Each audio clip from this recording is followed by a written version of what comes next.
Comment rendre le verre plus résistant? En s'inspirant de la structure microscopique de la coquille de l'ormeau, François Barthelat et son équipe ont réussi à créer du verre 200 fois plus résistant. Alors ça c'est notre modèle naturel, ça on appelle ça c'est la nacre en fait, c'est la couche iridescente qu'on trouve à l'intérieur de ce coquillage. Et c'est ça le matériau qui nous sert d'inspiration. Donc il se trouve que la nacre c'est fait d'un minéral qui est très très fragile, qui est comme de la craie en fait.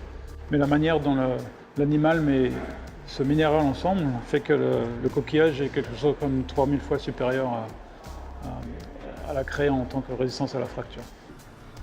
Si on prend un microscope électronique par exemple et qu'on va venir zoomer à l'intérieur du matériau, ce qu'on va voir c'est des petites briques qui sont microscopiques et qui forment comme un mur de briques en 3 dimensions en fait.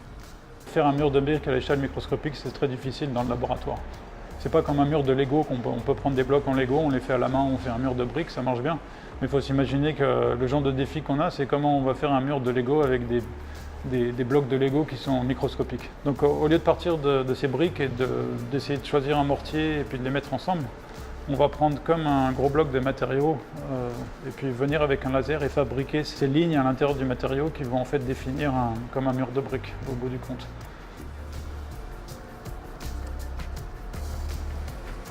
So this is basically a laser engraving machine. What the laser does is that the laser generates a defect, but arrays of defects generate some weak areas inside the material. So when the material wants to break, it breaks from the weak interfaces. It doesn't break from anywhere that it decides. We decide where the crack has to go actually.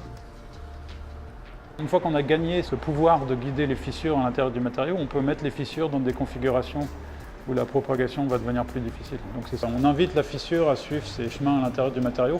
Par contre, ce que la fissure ne sait pas, c'est que ce chemin, en fait, il y a des pièges sur le chemin. And the beauty of this is that after the crack propagates through the locking interface, the material doesn't fall apart. It's like 2 jigsaw pieces locking into each other. The material still resists deformation.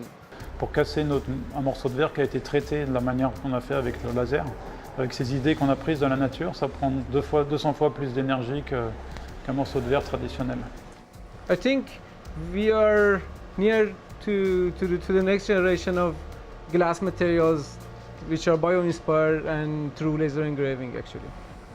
It has been a very successful project and I think it will be more successful in future.